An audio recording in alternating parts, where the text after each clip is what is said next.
Now let's continue with the discussion of the lines I have read just now. I have read just now, the younger ones had Beatrix Potter with Mr. Toad, the dirty rotter. Now, these are all referring to the contents of the book. These are all the contents of the books.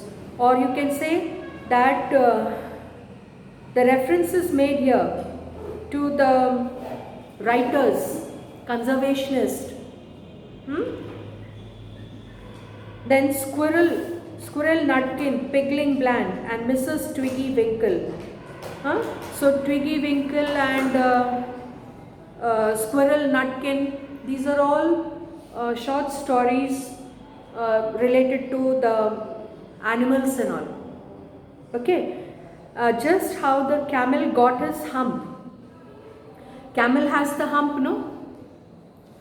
So some books were also dealing with the stories related to the hump, how it got the hump, and how the monkey lost his rump. So rump over here is the hind part of the body. Rump refers to the hind part of the body or behind portion of the body. Then, and Mr. Toad. Toad is the young one of a frog. Okay, and bless my soul, there's Mr. Rat and Mr. Mole. So all these you find, these are all the animals, but when the stories are written about the animals, they are presented in the story as the characters of the story. That's why Mr. word is used with Mr. Rat and Mr. Mole. Okay.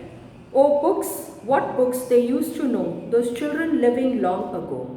So please, oh please, we beg, we pray, go throw your TV set away, and in its place you can install a lovely bookshelf on the wall. So what is being told over here? That emphasis is laid on what part now? Importance of reading books. Importance of reading books is being emphasized here. Okay, so what is the advice being given? That TV sets must be thrown out of the house and it should be replaced by what?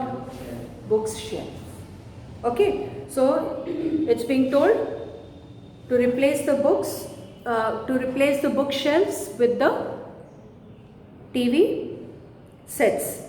Then now when this is being done, obviously the reaction from the children will be noticed. And what is the reaction? The screams and yells, the bites and kicks. They will scream, they will yell, they will fight, they will bite. That is the reaction of the children when something which they like the most is being thrown out of the house. So, and children hitting you with sticks, fear not, because we promise you that in about a week or two of having nothing else to do. So this reaction can be noticed from the part of the children for the time being. That could be for a week or two, but after that what will happen? They will cool down. Okay, they will now begin to feel the need of having something to read. So maybe after a week or two they will cool down and they will think that it is needful to read or to spend their time reading the books. And once they start, oh boy, you watch the slowly growing joy that fills their hearts. So once they start reading books, then automatically their interest will develop and they will feel joy in reading the books. So once this is developed, when the feeling is developed or the joy which they find in reading the books develops, then they will forget that idiotic box. They will grow so keen, they will wonder what they had ever seen in that ridiculous machine, that nauseating, foul, unclean, repulsive television screen. These are all the adjectives that are being used here, and these all adjectives are emphasizing on the negative effects of TV. So TV, which was a foul, unclean, repulsive. And later each and every kid will love you more for what you did. So the poem ends with a positive note that later each and every kid will love his or her mother or parents, particularly for doing something good in their life. That is, and what is that good which a mother has done according to the poem? Has thrown the TV set out of the house. Okay, so you find over here that the poem does not have stanzas. Does it have stanzas? But there is variation, no? You can find the variation in the entire poem. And how is the variation brought to shown here? With the use of punctuation marks, hyphens, commas, inverted commas, arrangement of words. Somewhere you have seen few lines are written in capital letters.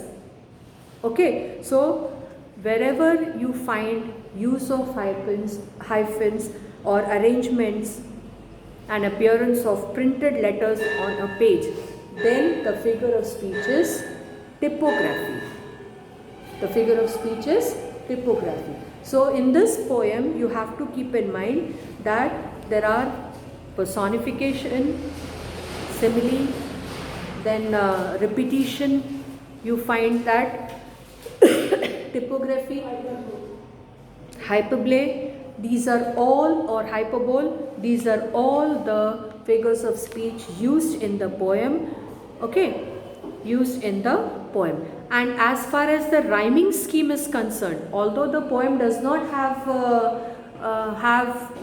stanzas are not there, it is written in a flow, one after the other. Each line is written one after the other, but still you have the rhyming scheme. You see the beginning of the poem, learned rhymes with concerned, so rhyming scheme is AA. Let rhymes with set, yes or no? So you have BB. Install rhymes with all, so CC. So throughout the poem you will find bean rhymes with screen, no, AA. Bean rhymes with screen, so again AA. About rhymes with out, BB. Saw, sit rhymes with it, again you have CC. So throughout the poem you will find that the rhyming scheme that is used is AA, BB, CC, in spite of the poem not being written in stanzas. Okay, and the most important thing, the tone in which the poem is written. You have to keep in mind that when the poem deals, or while talking about TV, or while talking about rotting of the imagination, angry and sarcastic tone is being used in the poem. And while talking about books, what is the tone used? Easy and delightful tone is being used. So you find over here sarcastic and angry tone being used while talking about TV, and you find easy and cheerful tone being used while talking about the books, because books they give joy and happiness, and that is the reason why the poem is a didactic poem.